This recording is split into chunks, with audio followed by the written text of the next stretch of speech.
Okay, I'm making the laundry soap today, and I don't have a place to store 10 gallons of this stuff at a time, so what I am doing is I am breaking this down. I'm going to make it so I can do 1 gallon at a time. So I went ahead and shredded my soap bar up, and I know when I shredded this up, I went ahead and weighed it on the digital scales that I have. I actually have these for home brewing, but it was 5.8 ounces, which is 5.5 ounces, which is exactly what the bar said. So I know in order for me to divide this up for 10 gallons, 0.58 of an ounce to make 1 gallon of this stuff. So what I did, let's go over here, is I filled this up with hot water from the tap. Now my tap water is 150 degrees coming out of there.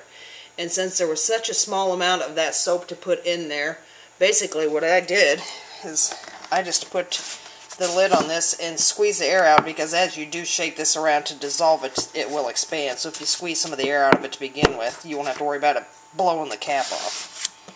So now what I'm going to do now is I'm going to go ahead and mix up the washing soda and the borax, and then I'll also divide that by 10. So then I'll add that what I need into this jug, and then I'll shake it up, and then I'll leave it for the 24 hours and we'll be ready to go. Okay, I have my 1 cup of washing soda and my 1/2 cup of borax, and let's put this on the scale and see how much it weighs. Okay, 13.5 ounces. So let's see. So now we know, so it's 13.5 ounces. So I have 13.5 divided by 10 equals 1.35 ounces per batch. So basically that's what I'm going to break that down to, and I will put 1.35 ounces of this into my jug, and I'll be right back.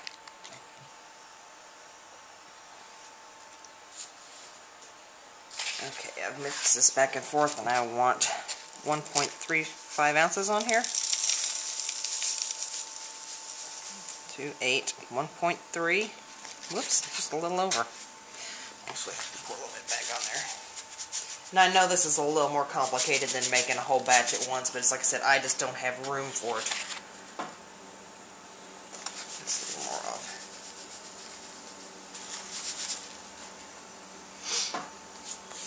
And there we go, 1.3. And so the rest of this I will put, take it off there. So the rest of this I'll put it in like a Ziploc bag, and I'll put on there exactly how much I have to put into each one of those, just like I will with the bar.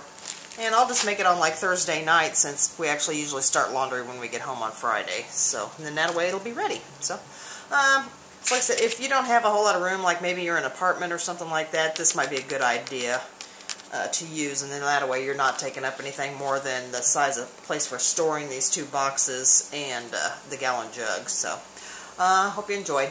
Later. So here we have the bags all marked and labeled, and the nice thing about doing it this way is that if you want to, you can go ahead, if you do get a 5-gallon bucket or 2 5-gallon buckets, you can go ahead and dump all this in there and go ahead and make your big batch. And like I said, I do have the instructions on here, how much to put.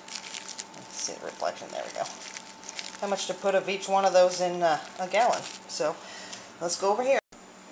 And I'll just show you stuff. I already did it, but when it goes to putting that powder in there, just take your plate and just fold it in half, and then just real slowly you can dump that in there.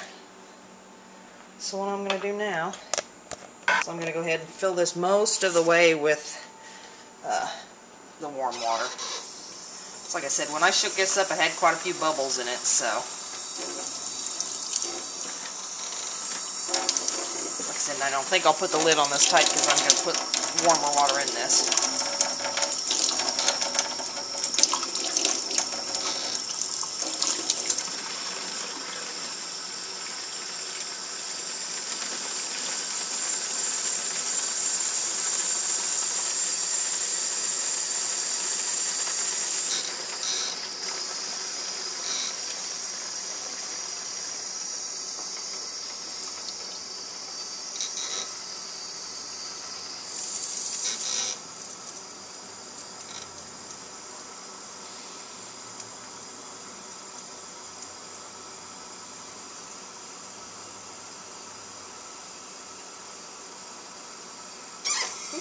Alright.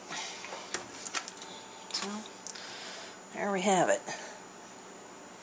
So like I said, we'll just wait until the bubbles go down, and then I'll probably fill it up to about here, and then that way I can shake it when the time comes to break that up. So, later.